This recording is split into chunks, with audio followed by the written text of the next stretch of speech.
They have a combined 12 years in the National Football League. They combined for 65 career sacks, 232 tackles, 1 Pro Bowl selection, and 1 Employee of the Month award. That's just a straight shooter with upper management written all over him. It's Train and Grose on the All AZ Podcast Network. Welcome in, Train and Grose. Yeah. Special episode. Hey. Episode 52. 5 dudes, baby. I don't even know how you do this. Like, I'm saying it's episode 52. Like, I see people that have, thank you very much, studio audience here at Train Station Studios. Thank you. I don't even know. Do we have, like episode, like volume 1 episode? Like, how do I see people do this? Switch? I don't do the volume thing. I'm just so we doing just the number. We're just going. Yeah. So we're episode 52. Because if you want to, we're like the Roots. You know how the Roots used to have just, they would do their albums, like, whatever they stopped with, then they just picked up the next album with the numbers. Yeah. We could make, like, right now would be the time. I would think the next episode would start volume 2 if you want a volume 2. I just like counting. You're in charge. Let's just count it. Count. 53 will be next week, but 52 this week. Yeah. 52 this week. Which is technically a year, 52 weeks in a year. Sure so is. Congratulations to us. Which brings up a question. Okay. What's the best number 52 football player you've ever seen? That is a hell of a question. I don't know. You're going to Google it? I am, because that's a hell of a question, and I don't want to forget anybody. Right off the bat, I think Ray Lewis. That's the clear-cut one on the top of my head. If I had to think 52, he would be the first one. I could go with that. I ain't going to argue that point. I mean, it's just, it was just one of those when you said it like that, it just made me think like, what's the best 52? You got a list of 52s over there? I'm trying to pull up the Pro Football Hall of Fame because when I Googled players who wore 52, that was the first thing that popped up. So I'm looking at 52. Mostly linebackers. Lewis, Webster. Mike Webster, the center. Yeah. Mike Webster, the center. Mm-hmm. He's going to give Ray a run for his money. You got Frank Gatsky. Wow. Don't know him. Gunner Frank Gatsky. Wow. Brazil. Robert Brazil. Linebacker. That's it, Hall of Fame wise. Is he from Detroit? Those are your 52s. No, there's a guy that's from Detroit, but that's not him, I don't think. I got to Google that later. Those are your 52s. I'm going to Mike Webster, Ray Lewis. Yeah. It's pretty good. Mike Webster literally gave it all for the sport of football. Quite literally. And I mean, right? Even after life. Yeah. Yes. He gave everything. But can we call it a tie? Ray Lewis, Mike Webster, do you have to say, here is my favorite? I think you can say one's offense, one defense. There you go. I love it. So, yeah. Consensus building, that's what we do. There you go. I mean, that way you don't have to make a tough decision and upset anybody. As a defensive player, best linebacker you've ever seen play? The best linebacker I've ever seen play with my own eyes. Now, that you have to qualify that now. We're talking inside strictly, like stack linebacker, or are we talking about on the field or on the line of scrimmage? Let's go stack. Let's because I know the game has changed an awful lot. You got a lot more 3-4 being played and a lot more outside linebackers playing up on the line. So stack linebacker, from my eyes, that I saw play with my own eyes. Man, I got to put Ray up there. He's up there. God, what's the Levon Kirkland was up there too. Dude was a beast. He was hard to bring down. Yeah.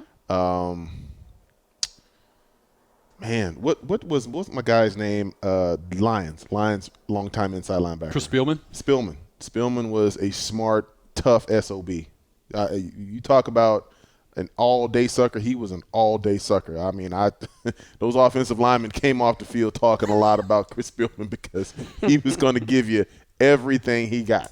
Was Brian Urlacher everything he was built up to be? Urlacher was a good one. He was rangy. He definitely was a guy that demands respect. Because it's hard to tell. Derek Brooks was another one. Oh, yeah, absolutely. Brooks. And this isn't about Urlacher necessarily, but sometimes it's hard to tell if that persona was more than, bigger than the player, if that makes sense. Yep. And you and I were doing the radio show when Junior Seau died. And I still feel that. I still remember that. Yeah, that was vivid. Probably just because of that. I mean, for me, anyways, because of where we were. We were preparing to do the show, preparing to come on air. Yeah. And the news broke. Yeah. And the book had just come out. Exactly. About him. Life. I mean, there were so many ties into that one. I mean, Junior was definitely one of those game changers. That's just to name a few. Brooks, Lewis, Sayal, Spillman, those are just a few to name. Who were the edge rushers that you looked up to? Oh, Derek Thomas. There's no question. My whole game came from Derek Thomas. I owe Derek Thomas a debt of gratitude. 1997, rookie symposium. We're there. He's one of the guest speakers. And Derek Thomas gave me 5 minutes where we just talked pass rush. I said, what do you see? And he basically said, I don't see the tackle. The tackle is just not there. It changed the way I looked at football. It changed the way I looked at rushing the passer. It changed my life. Meaning what? Meaning that when he says that the tackle's not there, meaning what? Because you still got to use your hands. He changed the target for me. Okay. Because for me, the thing was always defeat that guy. But it never solved the then what. Sure. Because the then what was the quarterback. That should have been the target from the beginning. So everything, it changed where I shifted my energy to. So once I started changing my energy to the quarterback, it changed how I rushed. It changed how I played. It changed how I got off the ball. It changed everything I looked at. Like I didn't look at the game the same. And I owe Derek Thomas a debt of gratitude. God rest his soul. Absolutely. And just to boot, when we went to Kansas City, there was nobody that showed us more love on the road than his mother. Because his mother would lay out a spread every single home game for the visiting team. What? For the visiting team? For the visiting. She did it every single Sunday at Arrowhead. That's awesome. For the visiting team. That's amazing. Derek Thomas, I'm telling you, and that's a story that's not out there. Nobody gets more praise from me than Derek Thomas, and shout out to Mama Thomas. Wow. And I'm talking about, this was soul food, brother. This was the good stuff. This wasn't no bull cone now. This wasn't no, you go and make a bunch of sandwiches from Subway and just hand them out. No. Sandwiches and chips. Yeah, this was made with love.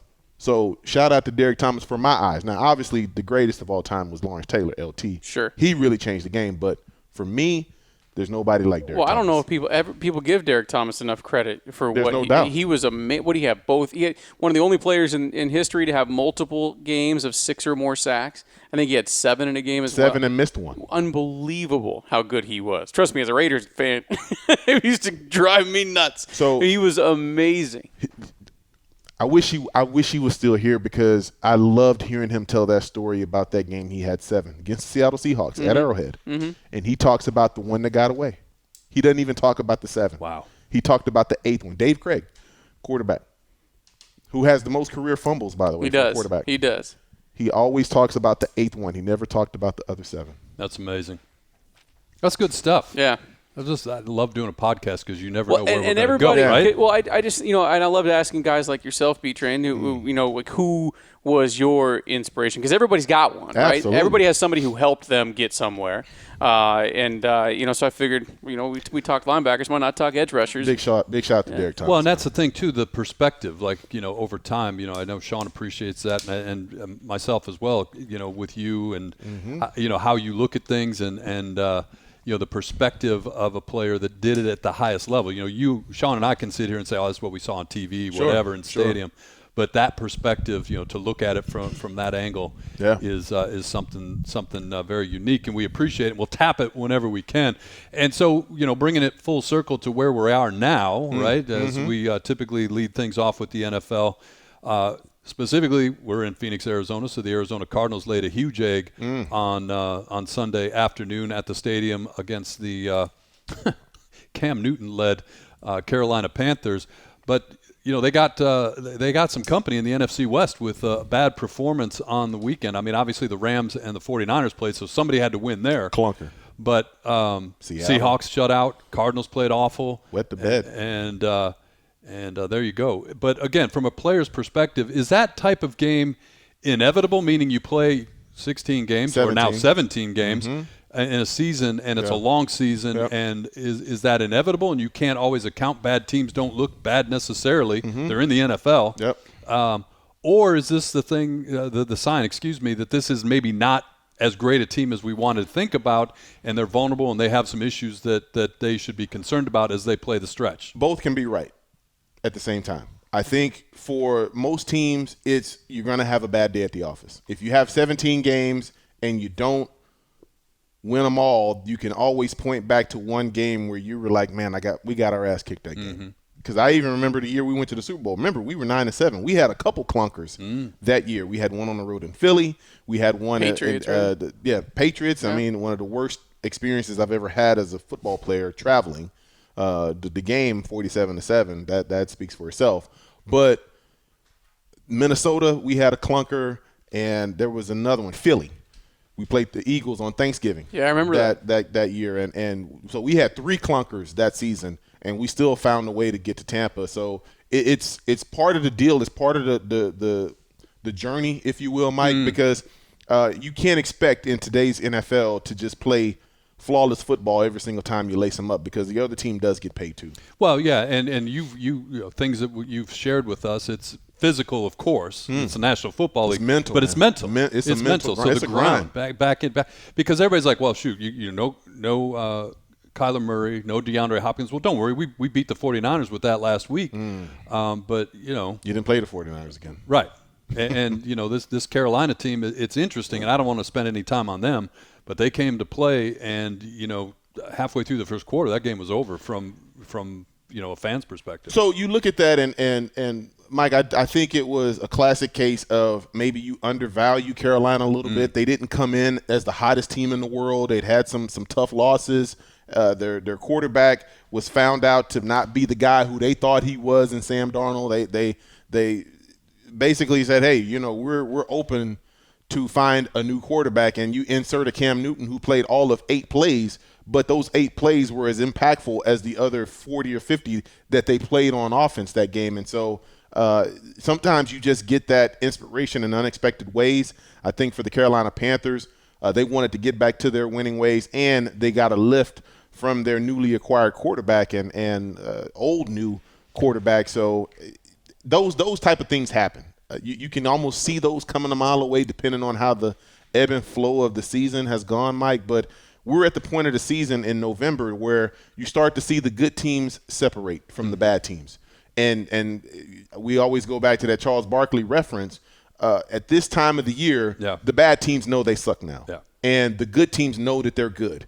You may have a clunker like you saw the majority of the NFL, because there were a lot of clunkers that this past Sunday and Thursday. But I think after this week, now you see what these teams are made of when they come back. And Cowboys 2 weeks ago had a clunker, and they came back and said that was a clunker. Yes, that was a clunker. Yes. Hey, Atlanta, how do you like me now? How do you like me now? 43-3, I think was the final on that one. And it wasn't that close. It wasn't that close. It's exactly what I was just going to say. And the other thing too, when you look at Carolina, you get back a Christian McCaffrey, and he's healthy and he's dynamic. 2 sparks. And right, well, that quarterback and running back. Exactly. You get a spark at both. Well, I think positions. you get. I want to say you even get a double spark at the quarterback position, because there were a lot of questions to the coaching staff about why you keep rolling Sam Darnold out. Like, he's flawed. He's not doing whatever the case. That's all they had. I understand that, but you saw Robbie Anderson just going off on the sidelines, and so my point about Sunday at the stadium in Glendale. Sure. Sam Darnold's not even there. He's got the fractured scapula, whatever. Like, and you get Cam back with a man who wants to prove something. Like the rest of the NFL, you shouldn't have slept on me, right? Yeah. And he knew that much, a fraction of the playbook. And you get a Christian McCaffrey who is dying to get back on the field. And you get what you got on Sunday. So I think it was a perfect storm. The Cardinals, and that's the other question you have: can you go too far resting? And I hate the word protecting, but I'll use the word resting and let you fill in the blanks. Particularly your quarterback. Like, I understand the wide receiver, DeAndre Hopkins, hamstring, do what you got to do because you got other guys there. But, Colt McCoy is Colt McCoy. Kyler Murray is Kyler Murray. And can you do too much, go too far to protect him? I mean, again, it's the NFL. Nobody's healthy at this point of the season. Should he have played, your opinion, and is that something the rest of the locker room pays attention to? Well, they absolutely pay attention to it, but I do believe they made the right decision. And I would even go further, Mike, and say they should give him one more week off because now you got the bye after Seattle. Right. So you got a built-in opportunity to rest everybody, but especially your franchise quarterback. And all we got to do is go back to last year, what this team looked like when Kyler Murray got hurt. Right. In the second half of the season. Yep. We saw this movie before. He was the MVP the first half of the season. Everything is looking great. The offense is clicking. They look unstoppable. He goes down with the shoulder. They don't look the same, and they fall apart the second half of the season. So you've got that muscle memory of the previous season, Mike, and now the last thing that you want to do is revisit that history and not have learned the lesson from that history. And I think the way that you learn from that history, in my opinion, is you sit Kyler Murray another week, take your chances because this is a division opponent, and you let him get you basically buy him 2 extra weeks of rest to be able to get that ankle right because down the stretch you're going to need him. You're 8-2. The Rams did you a favor on Sunday by laying an egg against the 49ers. Seahawks did you a favor too. So they're 7-3. The Seahawks 3-6. I mean, I don't know if they're arguably they're mathematically still there, and then the 49ers 4-5, but you're clear on the 49ers because you've already swept that series. That's right. So you've got some breathing room, and frankly the rest of the NFC is not running away and hiding. Dallas, you still have a head-to-head with them later on the season. You don't play Tampa, but they've got 3 losses. Yep. And then Green Bay, of course, they're 8-2. You've already lost to Green Bay, so your fate is pretty much sealed with the Packers. So, the rest of the NFC is maybe giving you that runway to take it if you want to with your quarterback. I look at it as a two-headed race for that number 1 spot, Mike. I think if you're Green Bay, you sit pretty right now. You're 8-2. You're the team that has the best record in all of the NFC, and with all of the turmoil that they've had with Aaron Rodgers and continue to have because he just won't shut up. He keeps going on these podcasts, and he keeps bumping his gums, as I used to always say, Mike, and keeps stirring the pot and giving talking heads like me and yourself things to talk about. That's going to be an ongoing story. That's not going anywhere. But I think for him, he plays better in this chaos. Absolutely. This is what he loves. Like he's generating the world. Us against the world. Us against him. Yeah. And he seems to relish that type of moniker. And it was almost like the old Michael Jordan. Like he used to just bring this stuff up out of nowhere. Like nobody was talking smack about Michael Jordan, but he would drum up some sort of beef with the opposition so that he could go out and try to destroy him, as he usually always did. And, the other thing with Green Bay is they play in arguably the weakest division in the NFC, maybe in the NFL. And so they're the AFC South would bet the bigger. Well, yeah, that's true. That's why I qualified it a little bit. Yeah. But, so they have a little bit of – I got you. Yeah, I got absolutely. what you're saying. Yes. Ties in the NFL. You ever played in a tie? No, I never played in a tie. No, I didn't. The Lions and the Steelers. The Lions were thrilled to get a tie, maybe. No, they weren't, because they haven't had a win yet. They haven't had a win, but at least it wasn't a loss. And the Steelers, man, like we said, they didn't have their starter. Ben didn't play. But we've been talking about how this has not been Ben Roethlisberger from 5-10 years ago. But he's still better than their option. He obviously is better. And that was like the NFL, man. You talk about protect the shield, and every time you hear that, sure, man, you watch a game like that's not protecting the shield. No. That was not a good look for the National Football No. League. I mean, it was an ugly day in Pittsburgh. It was an ugly played game in Pittsburgh. It was just ugh. But, Mike, okay, again, you go back across the league, you look at that Seattle-Green Bay game, it was 3-0 in the fourth. Agreed. So that wasn't necessarily a game that was going to attract a lot of viewers. If they had turned on at half and they saw it was, 3-0, 0-0 at half, whatever it was, it's like, not really. I'm not into this one. So there were a lot of clunkers throughout the league. And I just think when you get to this time of the year, you have that sort of weird week where it's just there's just a lot of guys feeling sorry for themselves, so to speak. They're a little tired, they're a little sore, and depending on the opponent, it's like, we'll see what happens. And again, this is more of a philosophical look at exactly that, because I agree with you in the NFL. The two things, the schedule expansion. So you play more games, and you're going to have the opportunity for that. And then now the story that's floating around out there is expansion. Should they add more teams? And, of course, the owners love the idea because if they get somebody to pay an expansion fee, they get to share that revenue. But you water down that product even further. No, you got 32. Look, I loved the 32 teams, 16 games. That made so much sense to me. Mathematically, everything. You've already messed with that. Don't mess with it by bringing another pro team in. I don't understand that, Mike. That one would be the biggest head scratcher of everything that we've seen thus far. And trust me, I've been scratching my head a lot this past season. No, there's a lot to be concerned about that. Other things, real quickly, around the NFL, AFC West. Who's going to win that? Like if you had to bet money right now, bet a paycheck on who wins the AFC West. Who's it going to be? I need a because qualifier. nobody wants it. I need a qualifier. I can tell you who's not going to win it. What's your qualifier? Go ahead. What's your qualifier? I need to see the game this week between the Chiefs and the Cowboys. If the Chiefs come out of this one with a win, they're winning the AFC West. I'd agree with that. Raiders are done. There's just been too much that's happened to that football team. They can't run the ball at all. You could see it in their body language in the second half against the Chiefs. I think they just know, they're just done. The Broncos are schizophrenic. I don't know what the hell the Broncos are. You beat the Cowboys, but getting blasted in Denver.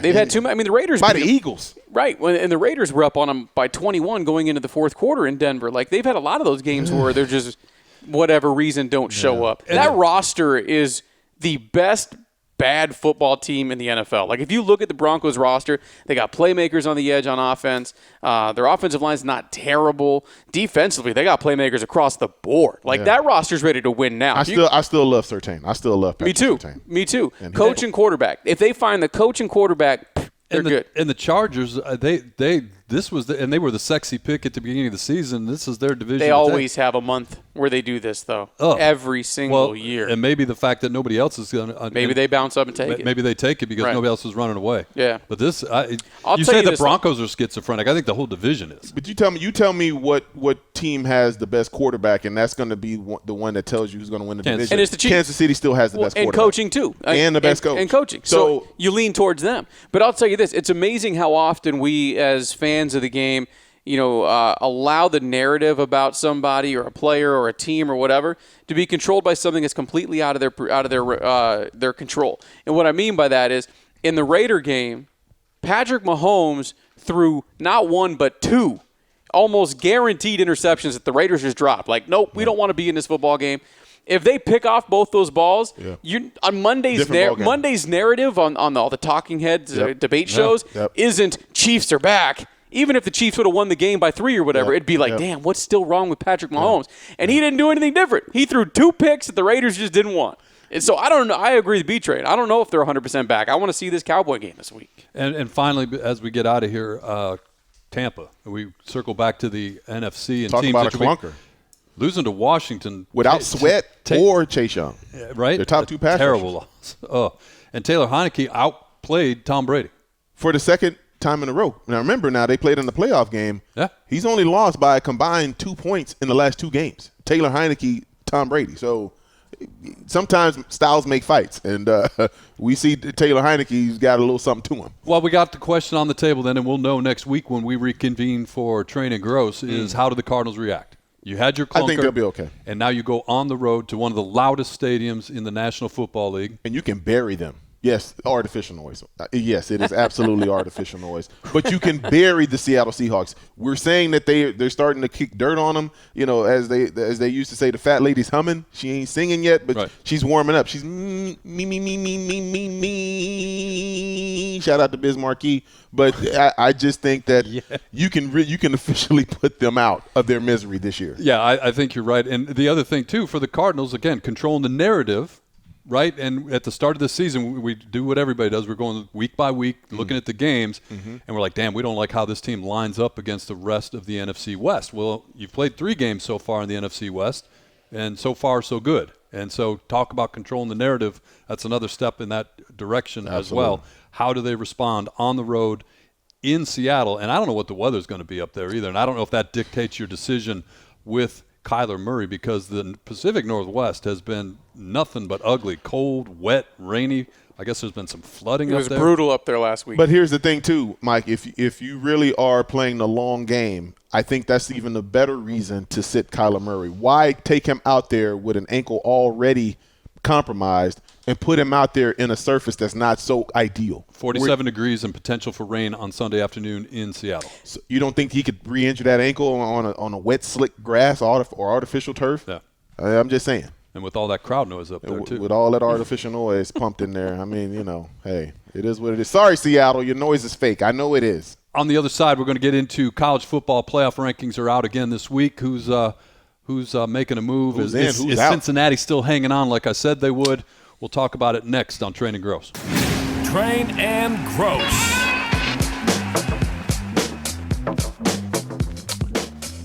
College football. The latest rankings are out.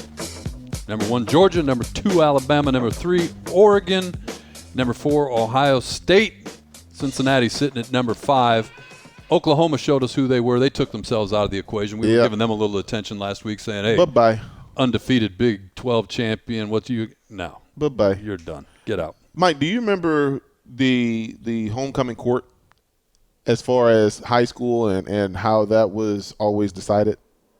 Yeah. That's what college football feels like now. It feels like homecoming Favoritism? court. Favoritism. Because Nobody wants to take Cincinnati to the dance? nobody wants it. You really don't want Cincinnati to be that one. Like if you put that crown and put a tiara on her on the figuratively speaking, if you put that tiara on Cincinnati's head, there's nobody that's going to want to watch them in the semifinal because you know how that's going to end. You know how that's going to end. Because if you put them up against Georgia, are you kidding me right now? Yeah.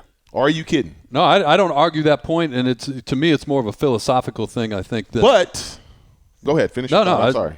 Than anything else, if Cincinnati just hangs on at number 5 and waits for the carnage to happen, yes, the chaos that people were hoping for is starting to wash itself out of the system. Yes, nobody for Oklahoma can go and get outraged now. No, because Baylor, and I want to talk about that in a minute. The way that game ended. That wasn't close. Petty is nice. So I know you like Petty and Baylor. Oh, I love it. I need that field goal. Thanks for playing the home game. I need that field goal because tiebreakers. Coach with a straight face walks up and says tiebreakers. Clear the field. We're kicking a field goal. We're kicking that field goal. We want it. What about your team? Let's say, and I know you've got your opinion on how Notre Dame has played this year. They lost to Cincinnati. Yep. And if Notre Dame looks good, runs the table throughout the rest of the season, and Cincinnati remains undefeated, I don't know that Notre Dame can pass Cincinnati. They cannot, Mike. And I would not want them to pass Cincinnati. Right. As a guy that was cheated out of a national championship my freshman year, when we beat Florida State head-to-head has to matter. Yep. It absolutely has to. Otherwise, it doesn't mean otherwise, it is a popularity contest. It is homecoming court-ish, where now you just want the popular people that everybody likes and thinks that they're pretty. They're going to be the ones representing the school as far as the homecoming court and gets to do the parade, on the back seat of somebody's convertible. But as far as I can tell, and I don't know if you agree with this or not, you got your top 4, which we just read off. Cincinnati checks in at number 5. And then after that, nobody's got a case. Nobody can sit here, and Michigan can't say anything. Michigan State can't say anything. Notre Dame can't say anything. Nope. Oklahoma State's already got a loss. Yep. So the chaos that people always hope for is not going to happen. The question might be, if Alabama loses to Georgia, do you take a 2-loss Alabama team over Cincinnati? That might be a discussion point. That might be, if you're a Cincinnati fan and you're on the outside looking in, you can get outraged about it. Yep. But it's not the chaos that people were hoping for.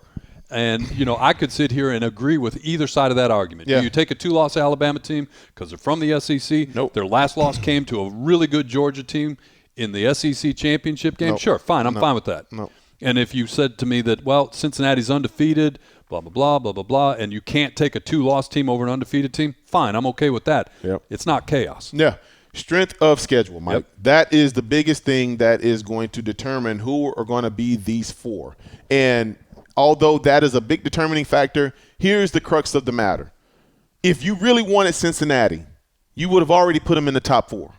Because if you already have them in the top 4, Mike, you can't take them out. Yep. If you put them in the top 4 and they remain undefeated, there is no way that you could visibly take them out of the top 4 and justify putting somebody else in other than saying, we just don't want you? Because that's the message that you're going to be giving Cincinnati. So you keep them right on the cusp. You're not going to disrespect them and put them at 10, but you're never going to see this team in the top 5 or top 4 because they don't want Cincinnati. They are not Power 5. They are not part of the in crowd as far as college football is concerned, because they're going to have to fork over a whole lot of money to Cincinnati, and they're going to share that money that one of those Power 5 conferences wanted to have. That's what we always say, follow the money. Follow the money. And there's no way in hell they want to give that money to Cincinnati and whatever the hell conference that they're representing right now. Reports out of East Lansing say that Mel Tucker is on the verge of agreeing to a contract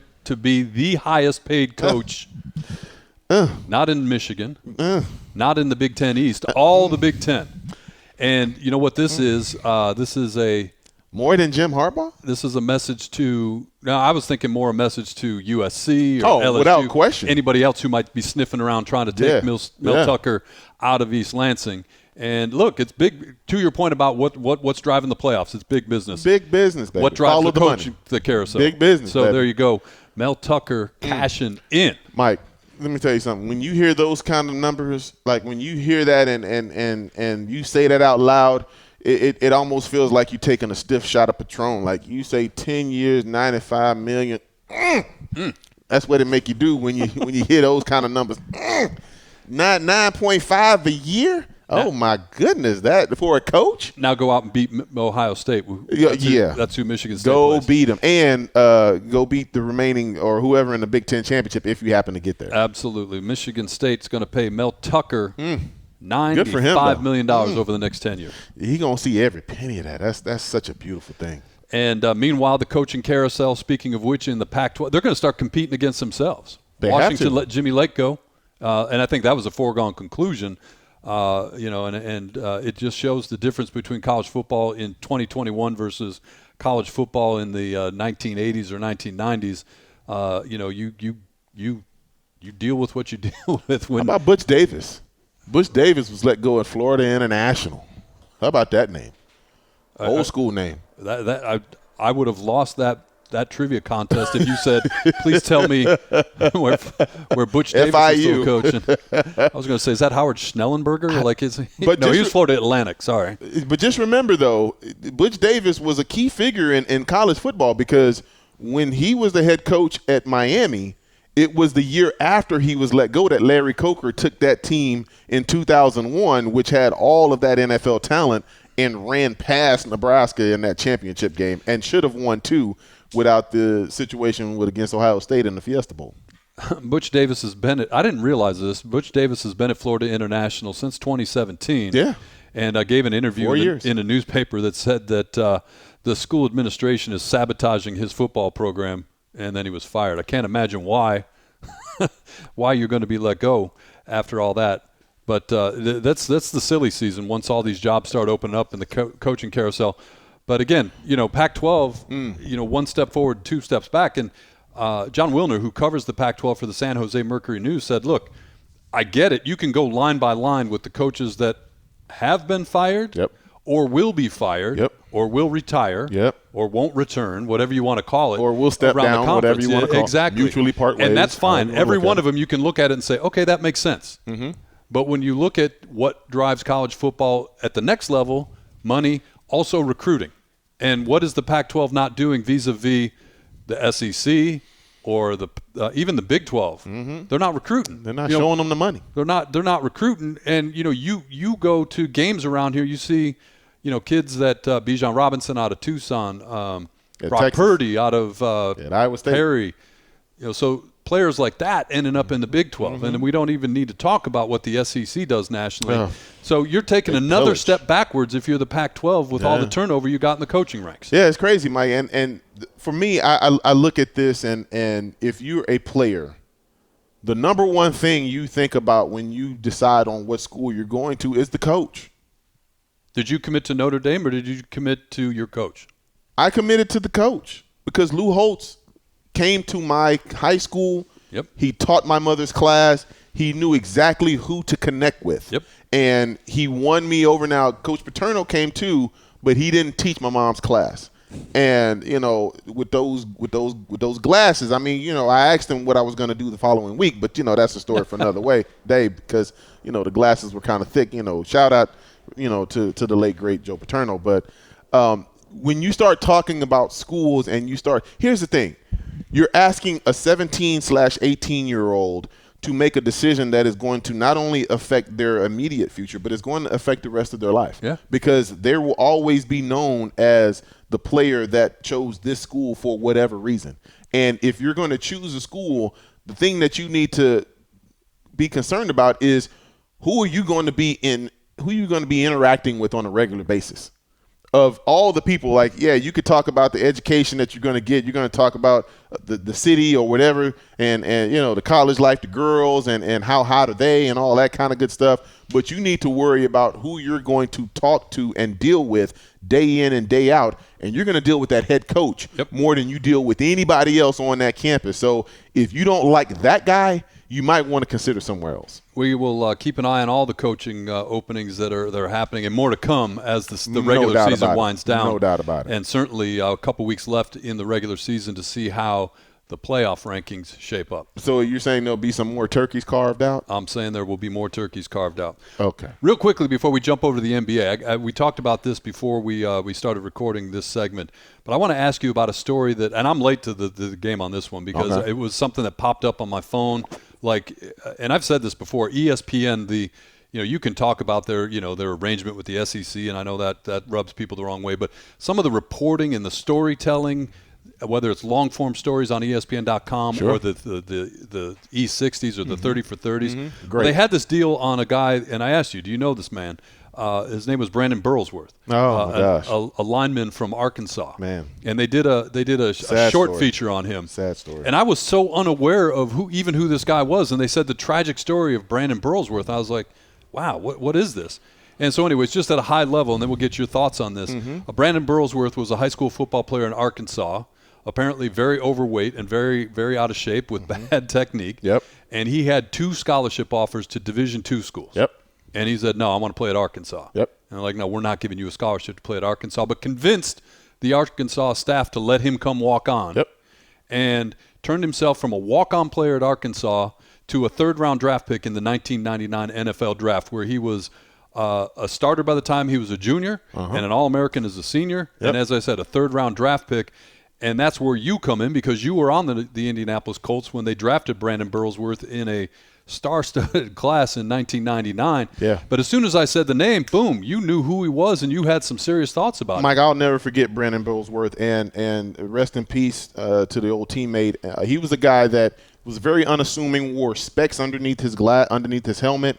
And for those that don't know how difficult that is, some people don't do well when they've got 2 very functioning eyes. But just imagine having to wear specs and adjusting your specs while you're tired and sweating and you're trying to make all of these adjustments and calls. And this guy, as a rookie, Mike, didn't look much like a player, didn't look much like anything. But once he put his hand in that ground, he was absolutely a problem. And I think he was well on his way to superstardom. A guy in his first minicamp that was already getting reps with the ones. And that just doesn't happen for rookies.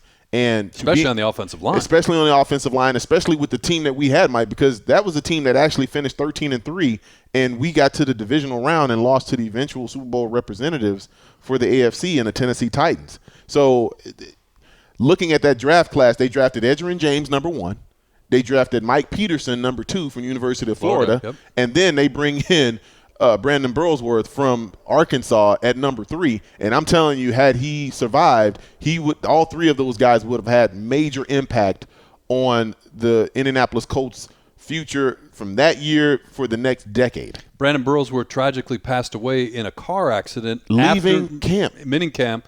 Driving from Indianapolis, he was on his way home to Arkansas. Apparently was going to take moms to church. Man. And 20 minutes from his home in Arkansas, something happened where he veered over the center line and was inadvertently hit an oncoming vehicle and passed away at the scene of the accident, and it was over as quick as it started, which makes the story so tragic. But the Burroughs family, and this is where I found it very interesting, is what do you do in the face of tragedy? Yep. And obviously that was a huge loss for the family and for the community that he grew up in Arkansas. But they started a foundation, and they recognize high school athletes, and they provide scholarships. And then in 2010, they created the Brandon Burroughsworth Trophy, which I had not heard of up until this point. Me neither. Where they give a trophy to the college football player who went from a walk-on to a scholarship player. I think that's awesome. And virtually every one of the players that has received this trophy since they gave it out has played in the NFL. So, they were players that kind of followed. It's a big deal. Followed in the path that he blazed for them. It's a big deal, and I just say, Mike, I remember not knowing him very well. I remember him eating in the dining hall in between practices, and he was very unassuming.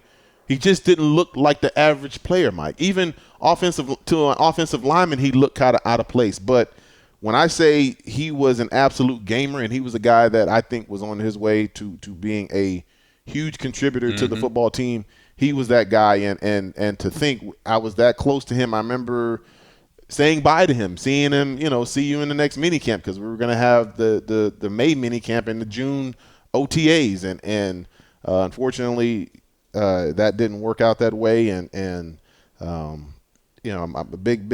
big condolences go out to his family, because of course they never forget it. I mean 22 years later they're still dealing with it. Yeah, and as I said, it's a tragedy, but you look at how the family has I don't want to say embrace tragedy, maybe that's the wrong word, but taken a tragedy and made a positive. They flipped it, yeah. And the story is remarkable. So if you see it on ESPN, invested. It was not a long one. No. Or Google his name and the picture. To your point, he's a unique looking guy.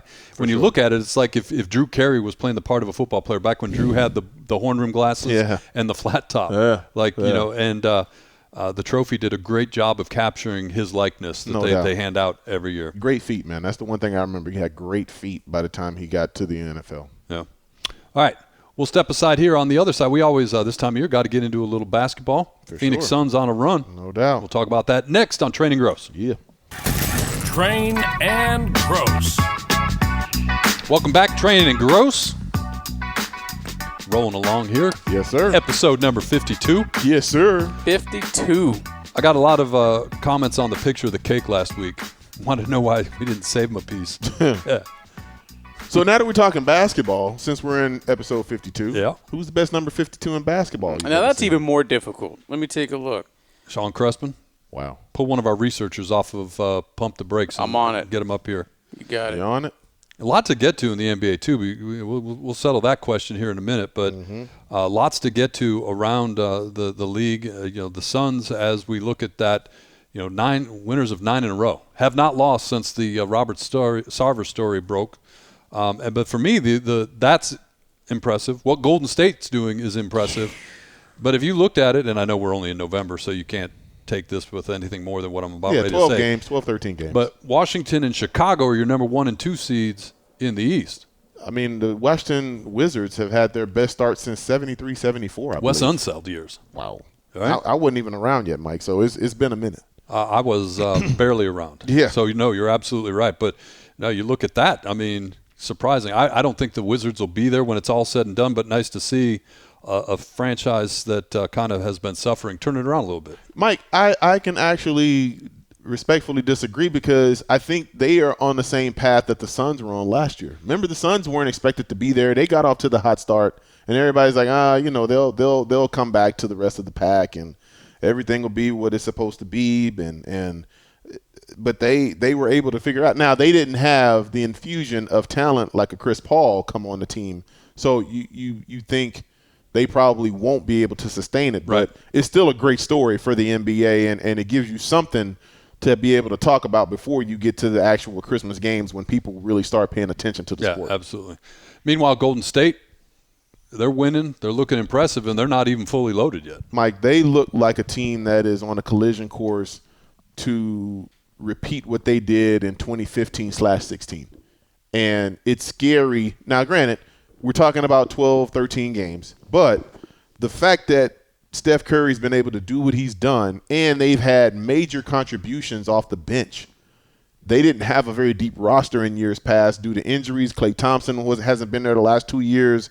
So there hasn't been a lot to really feed off of and give him a break. He's had to kind of do it all himself. If Steph didn't hit 40 or 50, this team wasn't going to win. Well, they have a supporting cast now, but Steph Curry is still finding ways to win.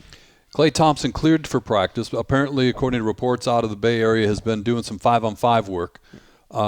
If you're similar to what we talked about with Kyler Murray, I know it's apples to oranges in a lot of ways, but with the way the Warriors are playing now, they're stacking those wins. Stack the wins. Yep. That buys you more time with Klay Thompson. Absolutely. And if I'm in charge in Warriors headquarters, man, I put this man in bubble wrap and break him out sometime after the first of the year. You don't need him right now. You really don't. And you don't want to, for a guy who has not played a lot of basketball at all, meaningful basketball for the last 2 years. You don't want to push it. No, you don't want to push it, and you don't want him to be too far removed to where he's rusty and can't get back, and it's just another year completely wasted. The thing that I will say about this year's version of the Golden State Warriors, which remind me of the Phoenix Suns, is that when a team is having fun, Mike, you can actually tell. You can tell that the Golden State Warriors and the Phoenix Suns are having fun. They like playing with one another. Yep. And there is something to be said about that chemistry. Yes, you can go out there and you can have guys or teams like the old school New York Knicks that, they always used to joke if the 5 starters got to the game and they had to take a cab, they'd all take separate cabs. Mm-hmm. But looking at this dynamic now with the Golden State Warriors and the Phoenix Suns, both these teams enjoy playing with one another. They enjoy each other as teammates. They may not be BFFs and give each other Christmas gifts, but you can definitely see there's a synergy on the court when they're playing together because the ball moves. Everybody seems to be in good spirits. You don't see the body language like you see with some of these teams, primarily the Brooklyn Nets, who the Golden State Warriors played last night, and of course their former teammate in Kevin Durant. It was like the tale of two teams. You had Golden State over here looking like they were outside playing like shirts against skins. Yep. And then you had the Brooklyn Nets where every possession seemed like a struggle.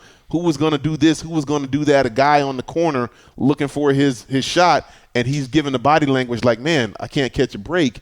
And, Mike, that absolutely matters. Even though these are professionals and they're paid to go to do a job, if you're not having fun, it's going to show, and ultimately it catches up to you. Suns winners of 9 in a row, as we said, and I agree with you. And I don't know if the Suns so much are having fun.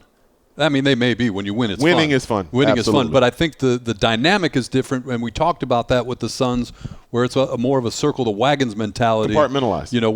Where they were asked the questions, and now it's in the public domain about the owners' issues. Yep. And it doesn't impact them. And hey, it's us against the world. Circle the wagons. And oh, by the way, like I said, since that report dropped, 9-0.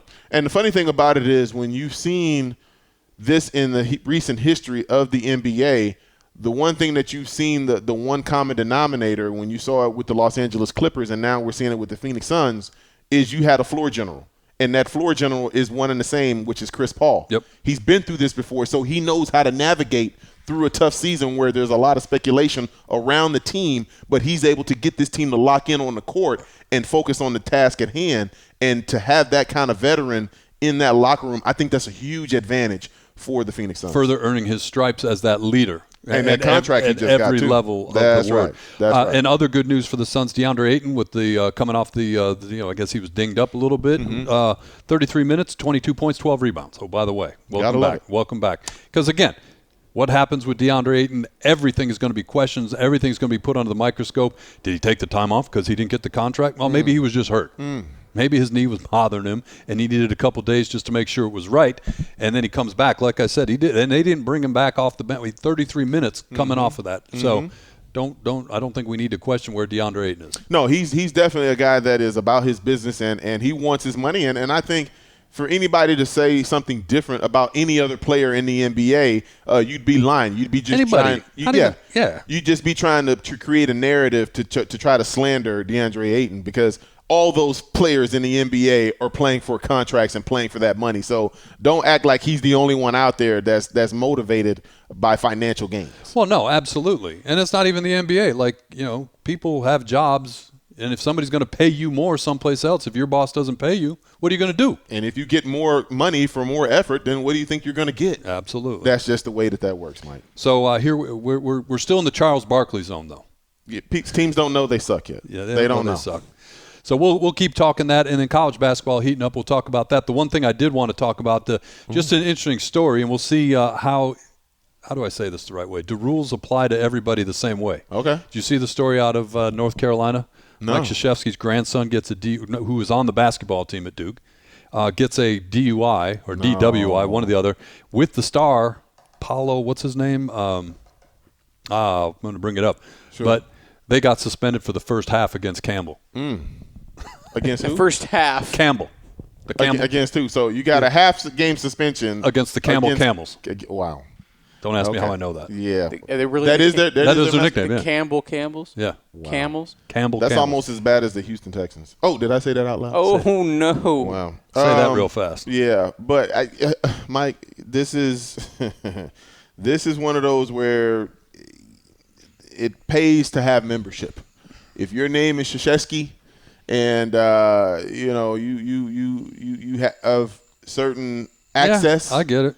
then things are going to be treated a little differently, especially where your name is the strongest, and it's no stronger than it is in the great state of North Carolina. And the kid's name isn't Krzyzewski, so he's obviously. But everybody knows. But it might as well be. Yeah, well, once the story broke, Paulo Banchero is the Banchero. Right. Okay.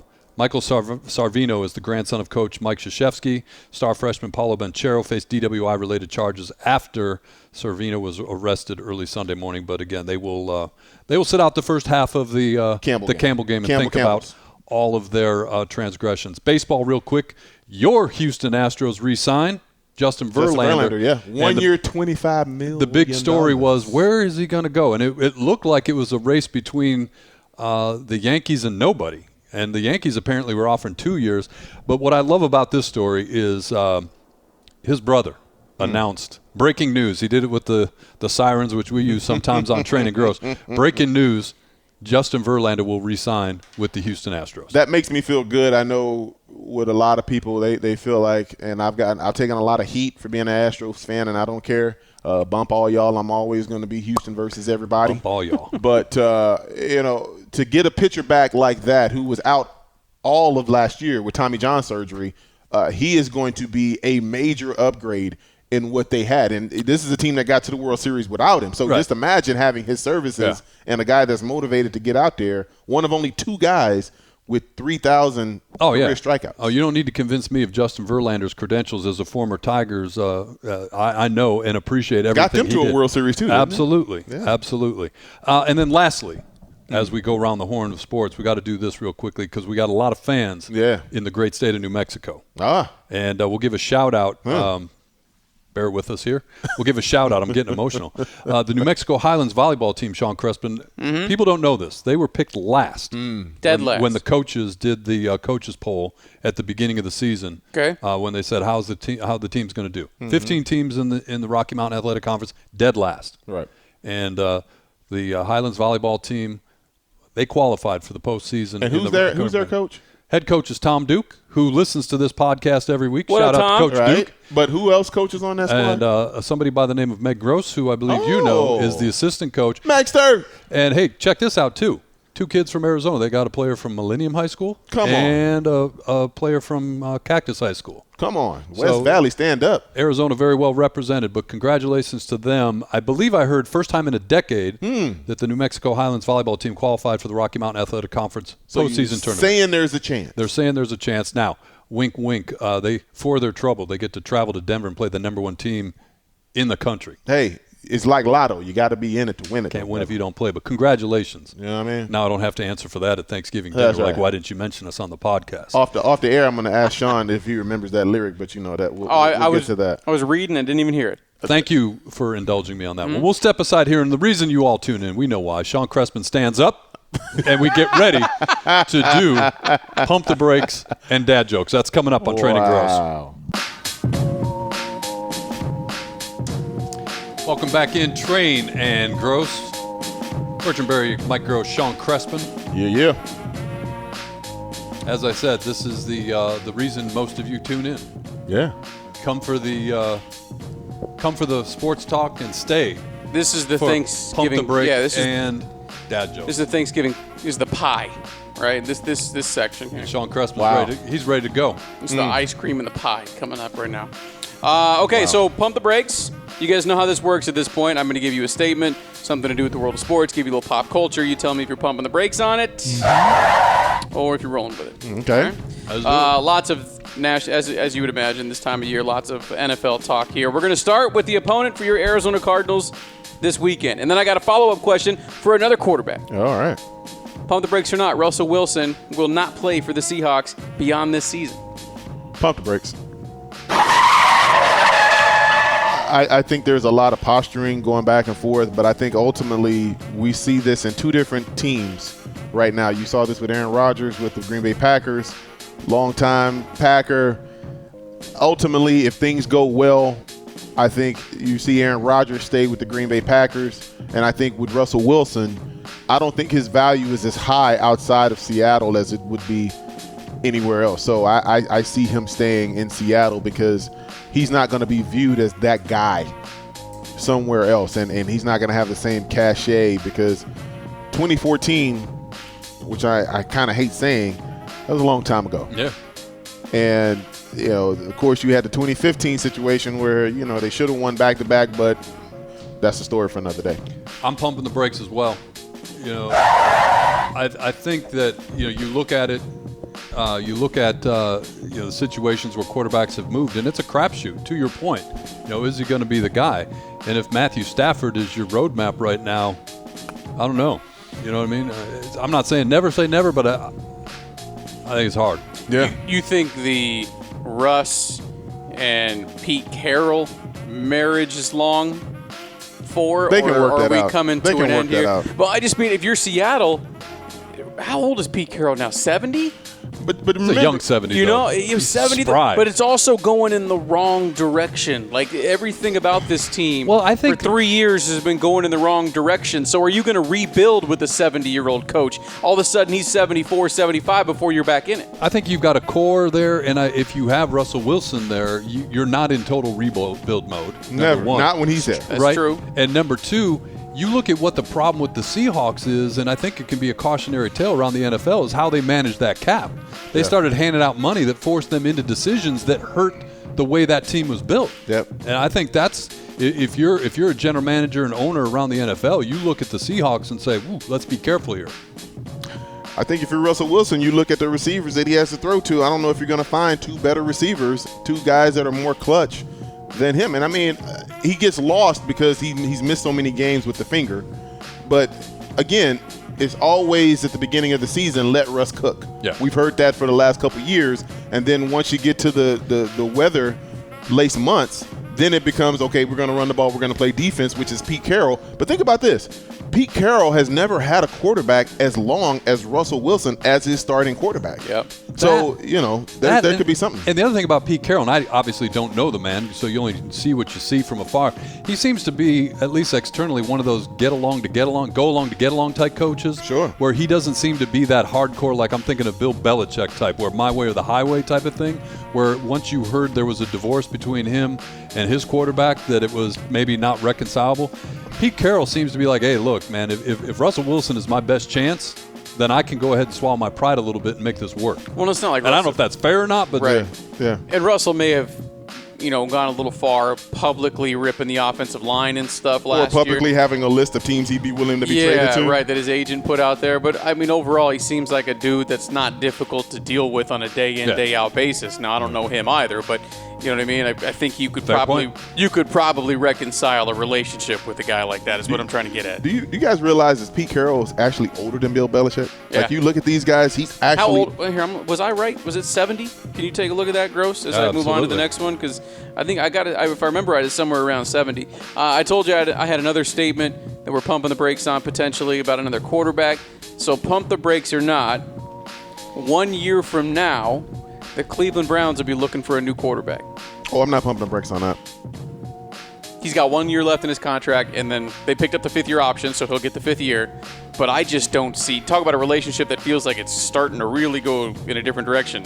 They acquiesced. They gave him the freedom of not having OBJ as that cloud hovering over him that he has to feel like he had to placate and get the ball to on a regular basis, and he still couldn't get the ball. He got beat by a rookie quarterback. It was brutal. And it was not even close. Like, whatever the final score of that game was, it wasn't that close. Because you saw two quarterbacks going in two entirely different directions. Didn't even finish the game. I think he played like to the third quarter. He got hurt again. Finally got hurt again, and I think they did him a favor by pulling him, because I agree. I think had he finished that game, he would have looked even worse than what he already did. Pete Carroll just turned 70. 70. So you are correct. So At the start of every football season, he has a birthday, so he's 70 years old. Wow. Right now. I am not pumping the brakes on that either. And I think I mentioned earlier the local station, the flagship for the football team here in town, played a clip from Cleveland radio about what do you do with Baker Mayfield, because you look at how contracts work for quarterbacks.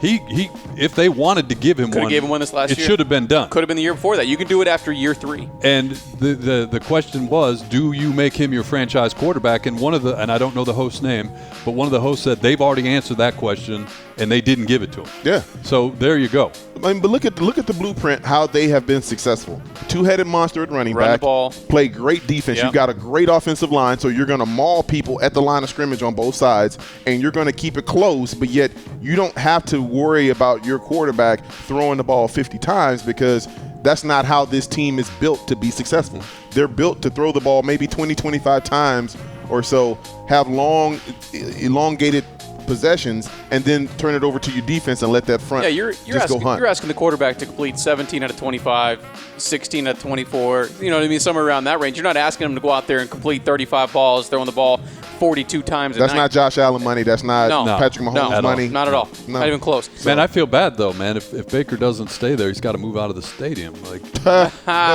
those are pretty all good those keys he's got to give up. all those kids that he gives nacho chips. Speaking of the team that embarrassed him and the Browns this weekend, this particular team has outscored their last 4 opponents 150-50. That would be the New England Patriots. Pump the brakes or not, right now as we speak on November 16th, they are the best team in the AFC. I'm not going to pump the brakes. We should be used to this. Bill Belichick does this to us every freaking year. Yeah, he had a year off to figure it out. He takes the first 4 games and he treats it like preseason. And whenever they get to the middle of the season, November, December, you start to see this team slowly but surely come on, and they're playing at the highest level at just the right time, which is always by design. And that's why he is one of the top coaches in all of NFL history, because he knows how to get his team ready for the postseason and how to navigate through the regular season. He does it every freaking year, and yet we always still have these dumbass questions like, does he know what to do with this rookie and with this team? The answer is yes, he does. Let me tell you this. I get an email every week, and sometimes I share information with you guys from my good friend Jimmy Shapiro Okay. at betonline.com. Yeah. I must be on his distribution list. Sure. But this week, which teams gain AFC's only first-round bye? They list the top 4. Yep. And Can I guess them? you can. Titans are 1, probably. In order? You going to do this? I'm going to do this right now. should. All right, here we go. Titans would be 1. Patriots would be 2. No. Ooh, the 2 is weird. Maybe we do put the Patriots there. I think they're going to win that. Bills would be 3. Who else is left? Who am I missing? Kansas City, having lost as many games as they have at this point. Who else do you trust in the AFC? You're missing one. Baltimore. In order, you were right. Tennessee, Buffalo, no New England at all. Wow. Baltimore, Kansas City. So that leads me to believe that, you're not in the conversation for the first round bye. Just the way he loves it. If you can't win your division. But, so if they don't have divisional odds on this, what they sent me today. And real quickly, just for the sake of timing and before we jump to the next topic, in the NFC, Cardinals are second behind Green Bay, but if you look at the odds that they're given, Green Bay is by far and away the favorite in the NFC. They've got the head-to-head over, so they got to beat 2 games better. The reason I brought up Tennessee, have you guys looked at their last month of football? Month and a half. They've won their last 6 games. One of them was the Jags to start this winning streak, so we'll throw that one out. But then they beat the Bills. Playoff team. Followed by the Chiefs. Playoff team. Followed by the Colts. Playoff team. Followed by the Rams. Playoff team. And then beat the Saints, who's a pretty good team last week Playoff as well. team. All playoff teams. Yeah, they're 7-1. Their only loss to a team with a winning record this year is to the Cardinals in Week 1 when they were figuring stuff out. And how do you Tennessee and Vrabel should be considered coach of the year at this point. And how do you judge a team and how they deal with adversity? And you take away Henry, the NFL, at MVP. least in the conversation, in the MVP. Yeah. Yes. You take him out. Yes. And you don't skip a beat. Well, they don't skip it. They don't miss a beat. I think it's a different rhythm, but they still got a beat. Because Adrian Peterson is not Derrick Henry. As much as I love AD, I played against AD. That's how long he's been around, but he's not that guy. No. He's not Derrick Henry. But they've still found a way to have that running game because they scheme you to death. Yep. Despite not playing the last 2 games, Kyler Murray is back as your front runner for NFL MVP. Wow. Pump the brakes or not? I'm not going to pump the brakes on that. I think a lot of times people can see a value of a person when they're not there. Sure. If you're out there on the field, then you just kind of take it for granted. Oh, okay, yeah, he's playing well. They'll say he's having a good season. Yeah. He's in the running for MVP. But to me, when you truly see how a team fares without them, a la Aaron Rodgers and Green Bay when they played Kansas City a few weeks ago, you see how valuable a guy truly is to a team. Dak Prescott, you can go all of 2020, which is why he got his money. You take Dak Prescott off that Dallas Cowboys team, that is a much different team. Now, maybe not so much this year, but I still believe if you see a guy not there, that shows their worth much more than what you see them do when they're on the field. I couldn't agree with you more. And, I think we would have answered this question a little bit differently a week ago, right? Because Cardinals go to San Francisco, no Kyler Murray, Colt McCoy steps in. No problem. Right? Hey, win a game. No problem. Yeah, okay. A week later, you're like, wait a What minute. also helps him is, did you see last Thursday night when the Ravens Miami Dolphins lost to the Dolphins? Did you see Lamar in his game he put up? Did you see Josh Allen the week before against the Jags? Did you see Tom Brady this week Against in the Washington? Washington football team? Did you see? I mean, just go down the list. Everybody's had a clunker this See year. Aaron Rodgers? Kyler Murray's the one who I would say hasn't necessarily Not yet. had one. He's just missed a couple of football games. So I almost think by not playing the last couple of weeks, everybody else has had a clunker. All of a sudden, he's right back towards the top of the list. And that's why I don't want to devolve this conversation, but just go back to the point that we were talking about way early in this podcast, where this NFL season, 17 games, You're gonna have it a just clunker changes in the there. dynamic, You're gonna man. have Because what you just said, like you can say, okay, if it was just the Cardinals this week and they laid an egg and looked bad against Carolina, you can say, damn, like man, maybe this team's fool's gold. Yep. But you just rattled off Josh Allen, Tom Brady. So this is not like we're talking about, teams that you have questions about or individual players that you have questions about. Yeah. Tom Brady won the Super Bowl last year, and then he went to Washington and lost in an ugly game. Against a team that didn't have a lot of their defensive starters. Exactly. So this is another thing, too. By elongating the season, I think you've actually helped the 1972 Dolphins. You further ensure made it even worse. that they won't be an undefeated team ever again. I totally agree. Because Continue now you popping. got to go 17 plus win 3 in the postseason. So it becomes even more daunting to go undefeated because you just don't want to have to get it up that many times as far as the energy level in order to go out there and try to win all 17 games. Yeah. Get ready for a real good time. We'll pick this up after the break. I love it. Oh, man. So McDonald's, Oh, gosh. they'll be selling the Egg McMuffin No. Pump the brakes already. for the original price of 63 cents to mark the 50th anniversary. 63 cents they're going to sell the Egg McMuffin to celebrate the 50th anniversary tomorrow, as a matter of fact. We're recording this You on gonna line up for Wednesday. that? Pump the brakes or not, the Egg McMuffin is the best fast food breakfast item. Pump the brakes. I already told you. Pump the brakes. Anything McDonald's, I'm pumping the brakes. Egg a muffin. Is there a fast food breakfast item that you're willing to eat? Chick-fil-A has a pretty tasty biscuit, chicken biscuit. Is that right? It's pretty tasty. All right. I didn't even know they did breakfast. I didn't even know Chick-fil-A did Pump breakfast. the brakes on I had yourself no right idea. now. I like Chick-fil-A. I didn't even know. I'll probably get Chick-fil-A tonight, matter of fact. We're not going to dinner tonight, so maybe I'll just get some Chick-fil-A. Now, don't get me wrong. I love me an egg muffin back in the day. Yeah. After a hard night. I like what you did. But I'm with you, Chick-fil-A. But don't sleep on the burrito, the sausage burrito. You know, you'd have From to order where? up special. Chick-fil-A. Chick-fil-A has a sausage burrito as well? Oh, How do I not know this? Where you been, bro? our good friend Kevin McCabe was doing a radio show one time was doing a radio show to Chick-fil-A, and he went out to see him, say hello, and bought me breakfast. And he said, "Try the Chick-fil-A sausage burrito." Yeah. Changed my life. You know who's got a solid breakfast item, and it's probably way underrated?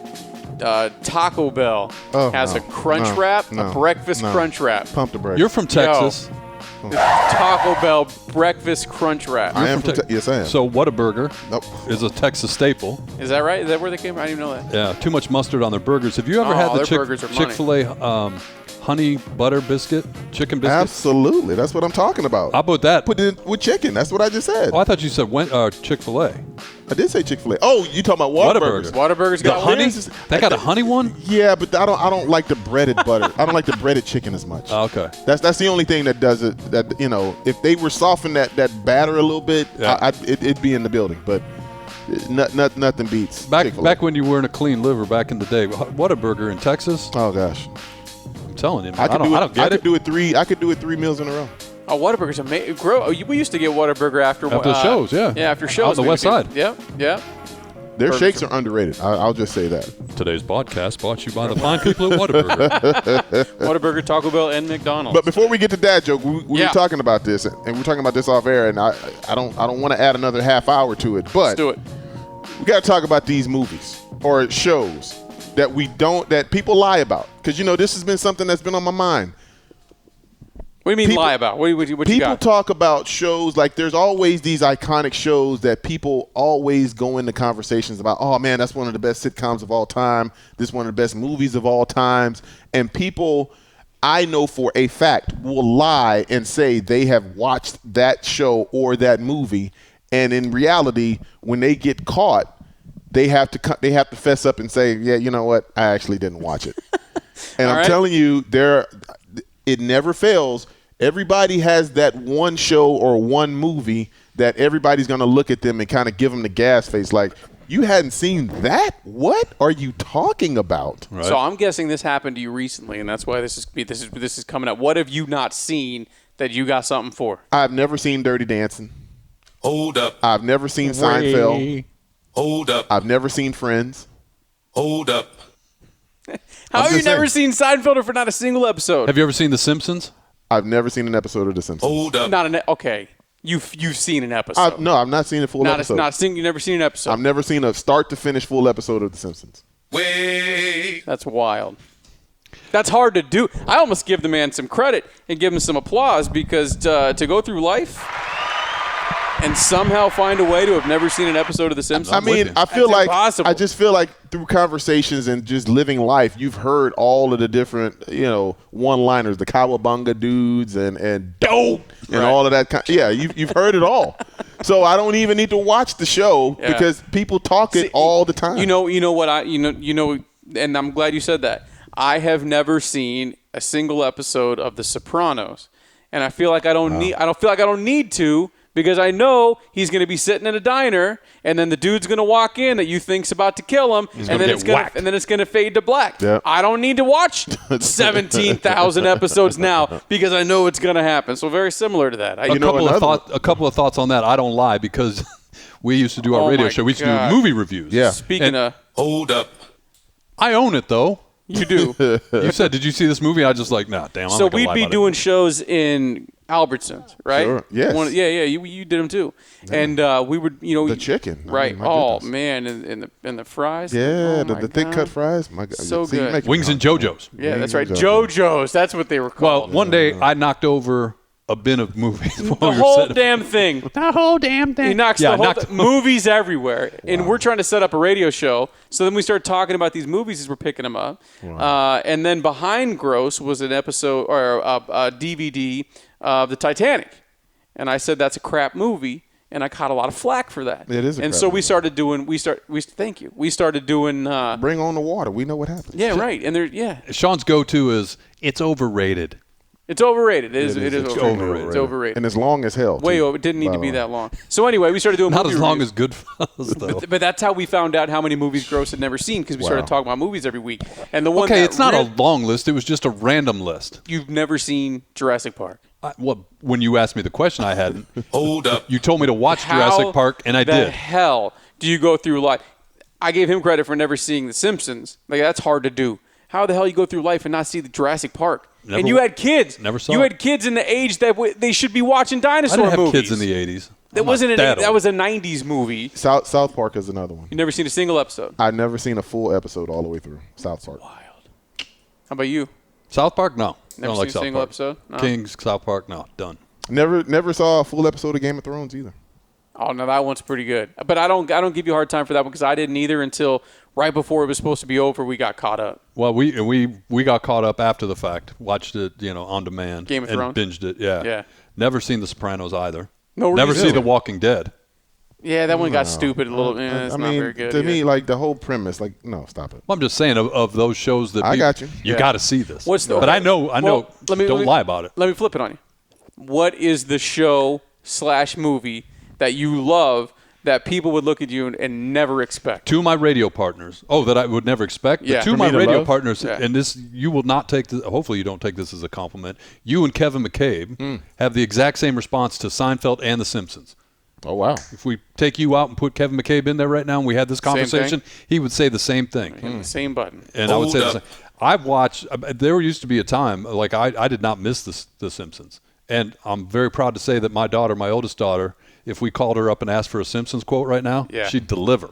Wow. So I'm all right with that. So to answer your question, it's two. All right. One is Weird Science. Good movie. Absolutely love that movie. Yeah, it's a good movie. The other one is Breakfast Club. Another good movie. I know that movie by heart. Nothing I wrong could, with either one of those. I could quote that movie right now, word for word. If we had an hour and a half, or hour 20. Thanks, 40, Dad. 30 minutes, I could do it all. Well, the other one that you and I've talked about that people give us side eye on is Pitch Perfect. Yeah, I've seen all three. Yeah, and Now the enjoyed it. third one was Third one was weak. the first two were pretty good. Yeah. The third one, they just the money grab. Grose had like a weird obsession with those first two Oh, movies. here we go. Stop I mean, it was it. every weekend. Aka, he's telling excuse me? Hold up. Wow. Every week he was telling me, "Have you seen Pitch Perfect yet? Have you seen Pitch Oh, Perfect?" so yet? it's okay Have when seen you Pitch ask me if Perfect?" I've seen Jurassic Park, but Jurassic Park's a little bit different than Pitch Perfect. it's not as musical. Not to you. I mean, they're subjective. It's To all each his own. I just mean like a bigger deal. Like We need you to watch Pitch Perfect so you can be still part of this never conversation. seen them. Yeah. I still never, and there's nothing wrong with that. I watch a lot of weird crap movies and TV too, but Ooh, Clash of the Titans too. One of my favorites. never seen it. Clash of the Titans? Clash of the Titans. Never with, seen it. With the gods, the Greek gods. Yeah, never seen it. Have you seen it? Wow. No, No, never seen it. I can't even. They picture even did a reboot. They had a reboot out recently. Really? With Speaking of reboots, before we wrap this up, because we're gonna way crazy. Whatever.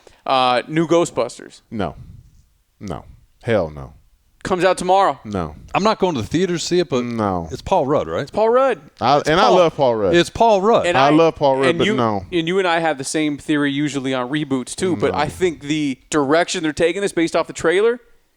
It's Paul Rudd. They've gone all too right, far. all They've right. gone too far left. They can't reel me back in. Because then they had the one with the all women. Yeah, I think they're kind of cutting that one out though. Like that's not even reference. I think they're drawing a straight line from the Paul Rudd one to the original. and they're kind of anything that happened in between. Yeah, because out. according to the trailer, just off the top of my head, they move into one of the original characters. Like this is his son or his grandson or whatever. And they move into his old house. They find the car in the and garage. the rest is history. And the rest is history. It's Paul Rudd. No, not Ghostbusters. Can we come out with an original idea in Well, that's a 2021 point. / 2022? Can we come out with something? Because there's another Spider-Man coming out. Yeah, we don't need any more. Stop of it. those. Yeah. And I think I've told you I'm done with the Avengers movies. Like I stopped a couple years back. Like I'm just I'll do it for entertainment purposes, but I'm not one of those camping out because I got to see it kind of thing. No. I mean, if we're being real here with each other, the trashy TV show that I'm not ashamed to say I watch religiously at this point over the last handful of years. Although it got weird. Is it Housewife? No. Okay. Although it got weird the last couple seasons. Big Brother. Oh, okay. Big Brother is a fun show. They stab each other in the back. They get weird. Big Brother's a decent show. You do know it's scripted though, right? Oh, there's 100%. Okay, yeah, I just want you to. Okay. So, I mean, Wait, what? Big Brother.